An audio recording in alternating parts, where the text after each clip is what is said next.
Assalamualaikum warahmatullahi wabarakatuh. Kami dari kelompok 3 ingin mempresentasikan hasil diskusi kami tentang bab 2, yaitu hari kiamat. Sebelumnya, perkenalkan, nama saya adalah Asta Luciana, absen 6. Saya Devina Manisari, absen 7. Saya Mita Isnaini Zuraidi, absen 18. Saya Sisa Bila, absen 34. Saya Rafa Nazwa, absen 22. Saya Stabrini, absen 33. Tiga teman kami yaitu Ekris Pragiama nomor absen 10, Rizky Wijaya nomor absen 19, dan juga Rian nomor absen 25. Pengertian hari akhir atau hari kiamat. Hari kiamat menurut agama Islam adalah peristiwa hancurnya alam semesta beserta isinya, hingga seluruh makhluk hidup di dalamnya pun akan binasa.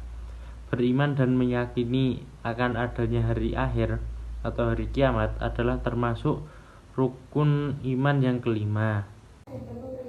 Nama lain hari kiamat yaitu 1. Yaumul Qiyamah, hari kiamat. Yaumuddin, hari pembalasan. Yaumul Fathah, hari kemenangan. Yaumul Tolak, hari perpisahan. Yaumul Jami', hari perhimpunan. Yaumul Khulud, hari kekekalan. Yaumul Khuruj, hari keluar. Yaumul Hasir, hari penyesalan. Yaumul Fashi, hari pemisahan. Dan yang terakhir Yaumul Taghabun, yaitu hari ditampakkan semua kesalahan. Dasar tentang datangnya hari kiamat.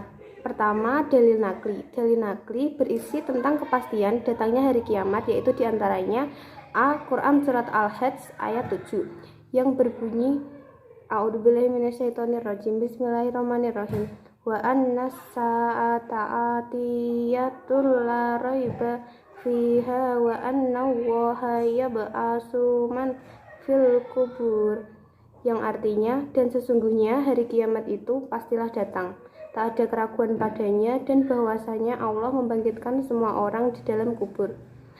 Dan kedua yaitu Quran surat Taha ayat 15 yang berbunyi Inna sa'ata atiyatu akadu fiha litujza kullu nafsi bima tas'a, yang artinya, sungguh hari kiamat itu akan datang, aku merahasiakan waktunya agar setiap orang dibalas sesuai dengan apa yang telah diusahakan. Yang kedua bersumber dari dalil akli, yaitu menurut logika. Semua yang ada di dunia ini lama-kelamaan pasti akan rusak, kemudian hancur dan binasa. Tidak terkecuali alam semesta ini lama-kelamaan pasti akan rusak, kemudian hancur dan binasa. Hancur dan binasanya alam semesta inilah yang kita kenal sebagai hari kiamat. Indikasi tentang kemungkinan rusaknya alam semesta berikut tata suryanya itu banyak sekali, yaitu contohnya bocornya lapisan ozon, meningkatnya pemanasan global, pergantian musim yang tidak menentu, jatuhnya batu meteor di bumi, banyaknya gunung Merapi yang menjadi aktif kembali, dan lain yang sebagainya. Dengan demikian, menurut logika kita, kiamat pasti akan terjadi. Adapun kapan terjadinya hanya Allah Subhanahu wa taala yang tahu, dan ditegaskan dalam Al-Qur'an surat Taha ayat 15 di atas. Macam-macam kiamat ada dua. Yang pertama, kiamat sugro atau kiamat kecil. Kiamat sugro yaitu terjadinya kematian yang menimpa sebagian umat manusia, misalnya matinya seseorang karena sakit, kecelakaan, musibah, dan sebagainya. Yang kedua, kiamat kubro, yaitu kiamat besar. Kiamat kubro yaitu terjadinya kematian dan kehancuran yang menimpa seluruh alam semesta. Dunia porak-poranda, rusak dan hancur. Kehidupan manusia akan berganti dengan alam yang baru, yakni alam akhirat. Peristiwa kiamat kubro. Mati di alam barzah ditanya Munkar dan Nakir. 2. Dapat nikmat atau siksa kubur. 3. Menunggu kiamat tiba amalannya sewaktu di dunia. Kiamat. Setelah Israfil meniup sangkakala pertama, bumi bergoncang dahsyat dan mengeluarkan seluruh isinya. Az-Zalzalah 1-2. Gunung-gunung meletus mengeluarkan lava bagai bulu-bulu yang berhamburan setiap membakar mangsa dan manusia. Lari ke sana kemari untuk menyelamatkan diri, tapi tidak bisa. Yaumul Ba'ats. Setelah Israfil meniup sangkakala kedua, dunia yang hancur dan rata berubah menjadi alam akhirat. Manusia dibangkitkan dari alam barzah dengan bentuk yang bermacam-macam sesuai amal perbuatannya. Al-Zalzalah 6. Lanjut peristiwa kiamat kubra.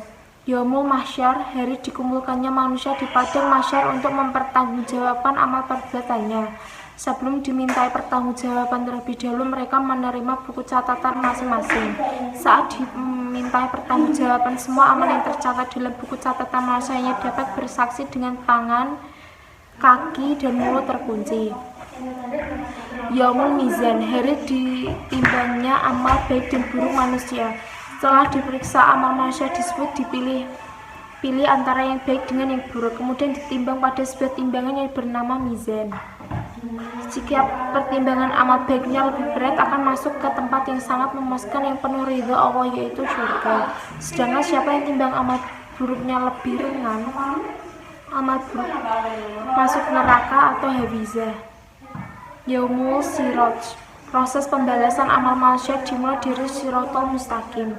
Siratal Mustaqim artinya jembatan yang lurus, yaitu jembatan yang menuju surga yang wajib melalui setiap manusia yang di bawah jembatan itu terdapat neraka. Siapa yang dapat melalui akan masuk surga, dan yang jatuh akan masuk neraka. Saya akan membacakan dalil tentang hari akhir atau surat yang berhubungan tentang hari akhir. Yang pertama ada Al-Hajj ayat 7. A'udzu billahi minasyaitonir rajim. Bismillahirrahmanirrahim. Wa annas sa'ata atiyatul la raiba fiha wa annallaha yab'atsu man fil qubur.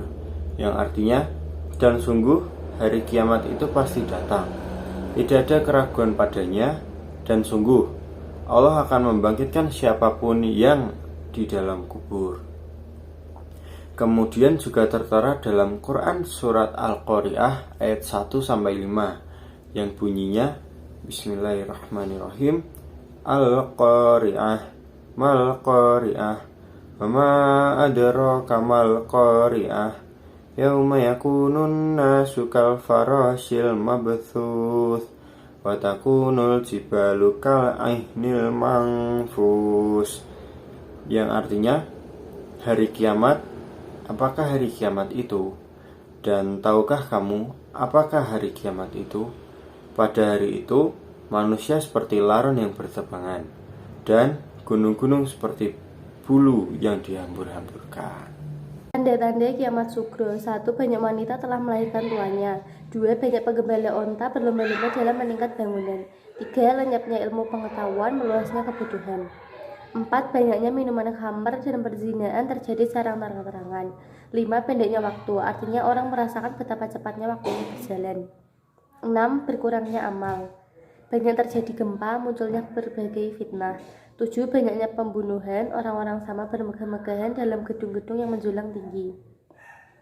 8. Amanah banyak disia-siakan. 9. Banyak orang yang ingin mati dan lain-lain. 10. Berperangnya orang muslim melawan orang Yahudi dan kemenangan orang-orang muslim atas mereka. Tanda-tanda kiamat kubra, yang pertama yaitu keluarnya Dajjal. Yang kedua yaitu turunnya Nabi Isa Al-Masih atau Imam Mahdi untuk membunuh Dajjal. Yang ketiga yaitu Al-Quran tulisannya membumbung tinggi ke angkasa bagaikan suara tawon atau lebah. Yang keempat yaitu matahari terbit di sebelah barat dan terbenam di sebelah timur. Yang kelima yaitu munculnya Ya'juj dan Ma'juj. Dan yang terakhir yaitu tidak ada lagi orang yang mau menerima sedekah.